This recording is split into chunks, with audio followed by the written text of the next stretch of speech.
આ મગફળી છે પીનટ, અને આપણે ભજીયા બનાવીશું. બે ધોઈ કાઢી છે જો, એટલે થોડી થોડી ભીની છે, એટલે આપણો લોટ જે એડ કરીએ મસાલો એ બધું ચોંટી જાય.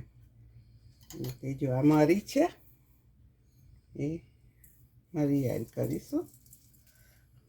તમારે તીખાશ પ્રમાણે એડ કરવાના. આ લાલ મરચું છે, આ તીખી જ હોય તો જ સારું લાગે, એટલે 1 ચમચી ઉમેર્યું. આ લવિંગ છે તો 1 ચપટી જ ઉમેરીશું એમાં. અને આ મીઠું છે, એ સ્વાદ મુજબ, કારણ કે સંચર આવવાનું રાઈટ, એટલે માપનું ઉમેરવાનું. સંચર છે એ ઉમેરી દઈશું આપણે. હવે આપણે આ લોટ છે ચણાનો, 1 કપ મગફળી લીધી છે તો અડધો પોણો કપ જેટલો જાય લોટ.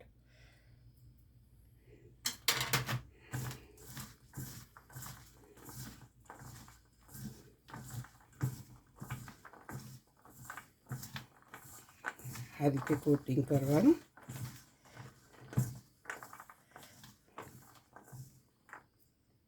અચ્છા, તો 1 ચપટી સોડા ઉમેરી દઈશું એમાં, 1 જ ચપટી જેટલો, વધારે નહીં.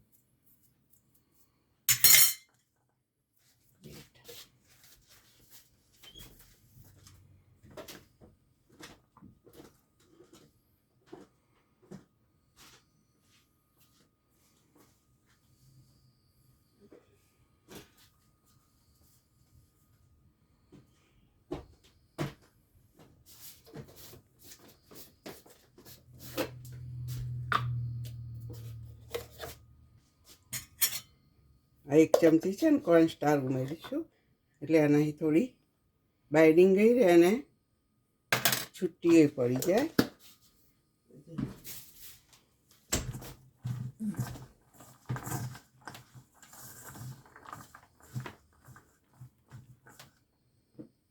થોડું પાણી છાંટીશું એટલે લોટ બધો અને કોટિંગ થઈ જાય બધું.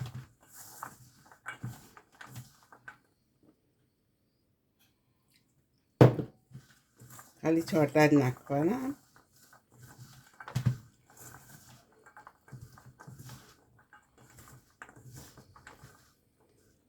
આપણે એવા તેલ ગરમ મૂક્યું છે.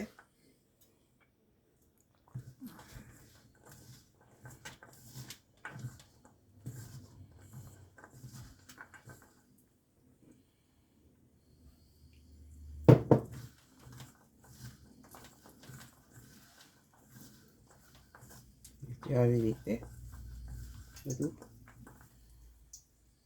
કોટિંગ કરી દેવાનું. થોડું લોટ ઉમેરીશું.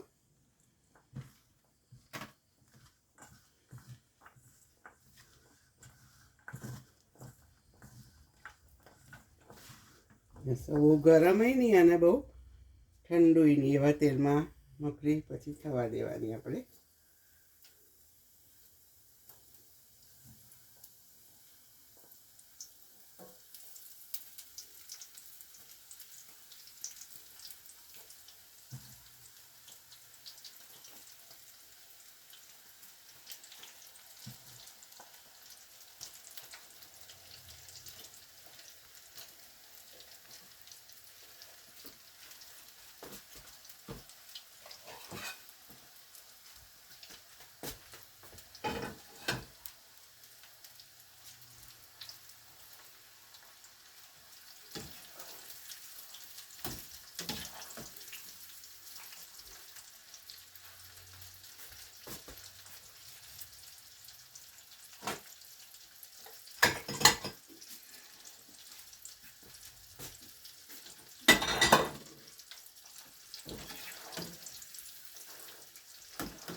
થોડું કોટિંગ ઓછું લાગે છે તો થોડુંક લોટ ઉમેરીશું.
એ રીતે છૂટી પડે ને એમ આપણે નાખવાની.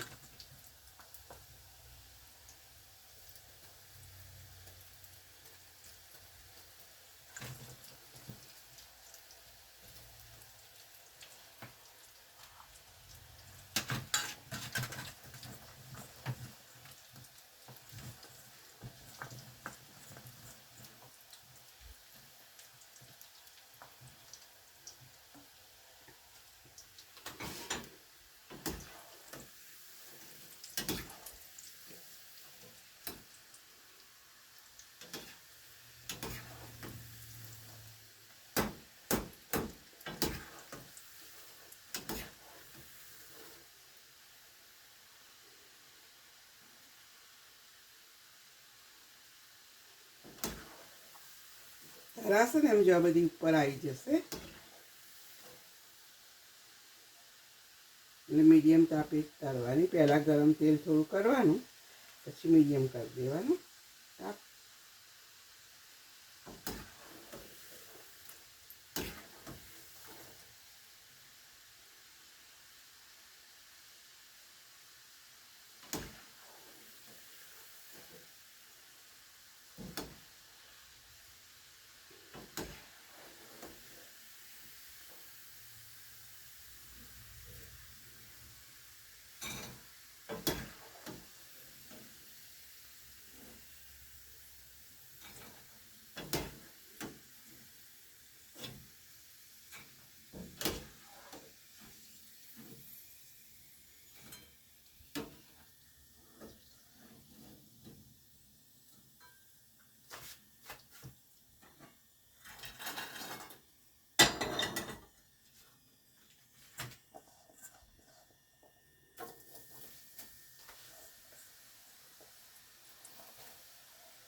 હવે જો મેં આ રેડ મરચું, આ મીઠું, આ સંચર, આ જીરું, આ ચાટ મસાલો અને આ મરી છે.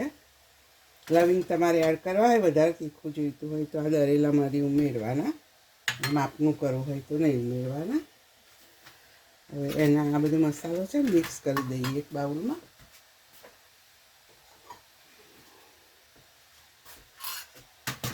તમારે મરચું ને મરીને બધું તીખાશ જોઈએ, આમ તો આ વસ્તુ તીખી જ હોય,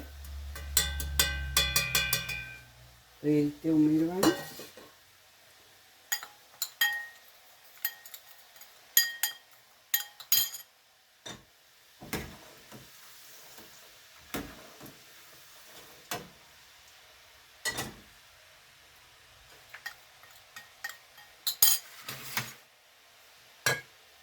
બાઉલમાં લઈ લઈશું આપણે આ મસાલો. જો સરસ અવાજ આવે છે ને તમને? સરસ કડક થઈ છે. પહેલાં ઘરમાં થોડું કોટિંગ ઓછું કર્યું મારે.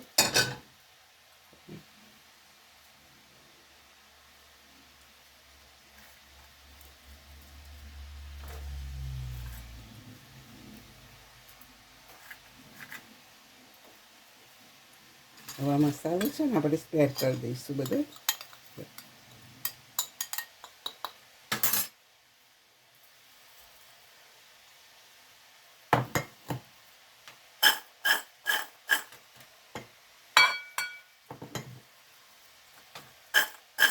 જો અવાજ આવે થઈ છે. હલાવી છે હું ચપટી એક ઉમેરી દઉં.